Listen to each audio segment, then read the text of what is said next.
We're here next, looking for you, looking for December 6th. How are you gonna do it? I got my eyes on you, Janibek. Good luck. So Terence Crawford look like he's somewhere overseas, and he says that he has his eye on Janibek. Now, they supposedly fight December 6th. It's a lot of rumors that Top Rank still hasn't found a home outside of Stars. So obviously they're gonna start, delegating fighters wherever they can fight at. But I'll talk about that towards the end of the video. I won't be long on this Bud thing. I mean, so be it. I agree with Devin Haney. He should fold him, but and this is the con of waiting around for that one big fight, because by the time, and it wasn't his fault, but a lot of guys, they wait around for that one big fight. You had that fight early as possible. Therefore, your bag continues to go up. And then when you get to this point, you can pick and choose or don't have to fight. But when you wait around, basically you hitting singles and maybe doubles here and there. And then you hit that. And if you're lucky, you get to that big fight, you hit a home run. Now it's just to the point like, okay, I established a name, but I'm 40 years old. You know what I'm saying? Like that's the bad thing about it. But when you get it in early, you know what I'm saying?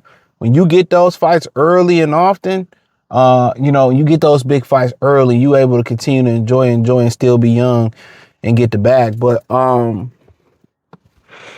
mean, shit, it ain't no guarantee that Janibek gonna be I haven't seen a lot of Janibek, so I can't really speak on it.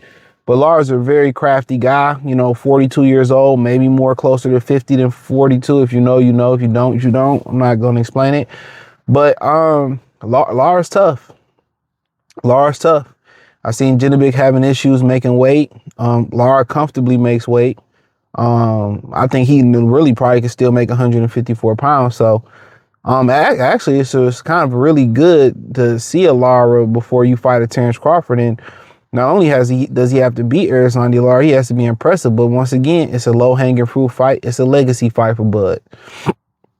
Because then again, even if Janibek win, Carlos Adames still got the other belt. So do you go out there and you try to fight Carlos Adames right now, which is on PBC, and then you fight Janibek and unify, or do you want Janibek and Adames to fight? Then you fight the winner. I don't know, So, I mean, obviously the Janibek and Lara fight is going on PBC, Carlos Adames on PBC, so it might be some deal in play for that to happen. But, yeah, I've been seeing a lot of Janibek, so I can't really speak on them. Or I don't want to stereotype him, Eastern Europe, upright, whatever. But I like his mentality. But most of those guys that come from here, he come from, or Crawford come from, where, they don't have the silver spoon and they got to get it. If a lot of these guys had a choice, and I'm not saying these guys would, they would, if they was the money man, they would be doing what Joshua was doing, or they'd be doing what, Pacquiao and Mayweather did when they made it. They'd be taking the route of least resistance. And that's the problem with the sport. I won't say Pacquiao, he did do some real shit, in his career, but you know what I mean, the catchweight. Well, you get what I'm saying. But I mean, shit, for Bud, if that's what he want to do, that's what he want to do, because when it's over, it's over. You don't want to be coming back doing exhibitions or trying to make a comeback. You want to get them extras. But honestly, I don't really care to see it, but I always like to see Bud fight. So I definitely would support Bud fighting Janibek or Lara. That's another tricky fight. That's even, I think, more tricky stylistic wise. But honestly, I mean, ain't really much to see in boxing no more. Ain't nothing to see, because you got young fighters like Carmel and, the Moses kid, Shakur, cousin, whoever that is, nephew, I don't know where he is. But then again, Abdullah Mason, you got all these guys coming up, but the crop of guys that's in their prime, they ain't fighting each other. Shakur, Tank, Devin, you know what I'm saying, T.O., they ain't fighting each other. You know what I'm saying? They all should have been fought each other once. You know what I'm saying? And then you can mix in, some of the winners or some of them, or anyway, Norman with Ennis, and then you can just have a nice little mix, and they ain't fought nobody. Just think about it. It's a log jam in boxing. You got guys like Virgil Ortiz and Jerron Ennis who's supposed to be establishing themselves right now, or been established. And then you have guys like Tank, Shakur, Devin, Tia, who all should have been fought each other right now and be and be the anchor of the relay. They should be running that they last 100 meters, whatever it is, to the finish line. That's what they should be doing right now. Enjoying their prime, and and then when the next race starts, it's Boots and them basically, saying, okay, we got next. And then, the Moses Kid and Carmel.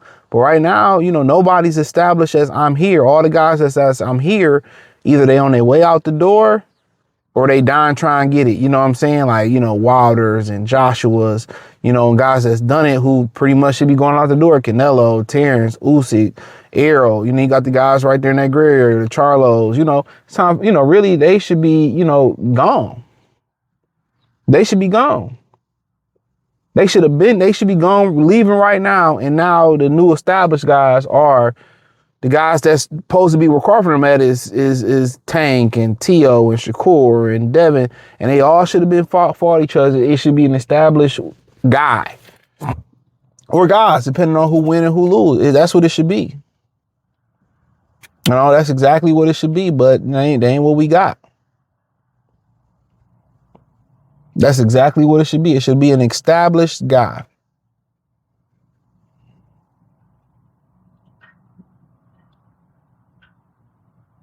But, it is what it is.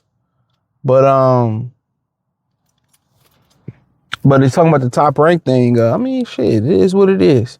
They've been around a long time. I've read a lot about where that value is. Their value is in their fight library.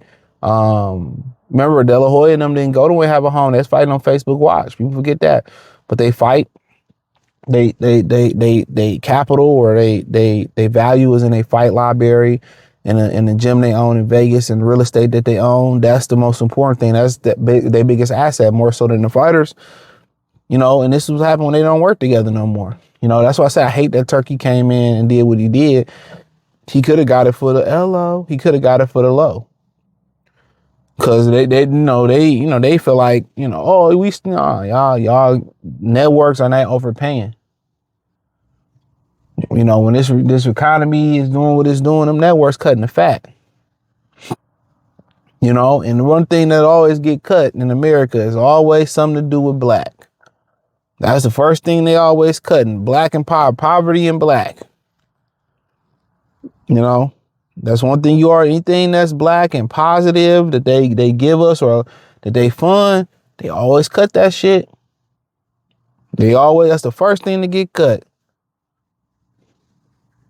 And I'll tell y'all that all the time. Now you starting to see this is the padding. Let's say you have a nice padded mattress, right? Thick mattress, right? Feel good. This is between that thick mattress will make it up, or you got a thick ass Oreo or whatever. What make that the difference between the bottom of the mattress, top, the bottom of the cookie, the top, was religion and laws. All right? Niggas don't believe in religion. People don't believe in religion no more. They don't care about research. They don't believe in, and now people start not to respect the laws. And the thing about it is, when them two things gone, the politicians, the people in power, they're going to try to bargain with regular people. When you start seeing people in the suburbs getting cracked over their head, robbed and sent to the upper room by people, when poverty enters the suburbs, you're going to know it's going to get real. But they don't have anything of value at Top Rank. So it doesn't surprise me none. They have nothing of value over there. Let's fight wise. So, it is what it is.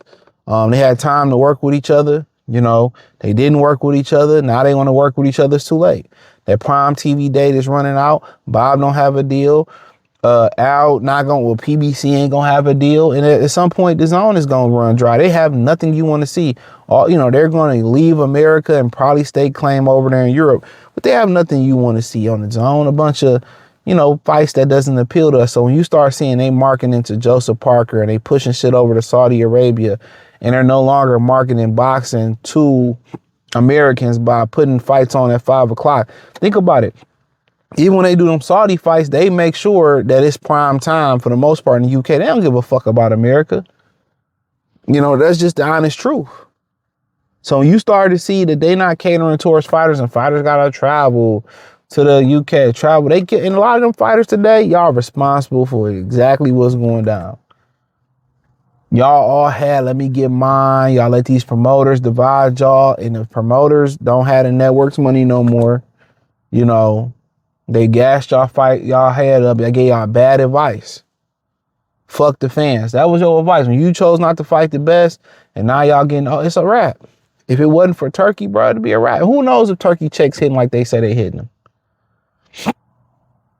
So, you know, honestly, and even now, a lot of these guys ain't moving their feet fast enough to make the best fights. But hey, hit the link in the description, join the Patreon, find me on X, Facebook, Kick, Twitch, the whole nine.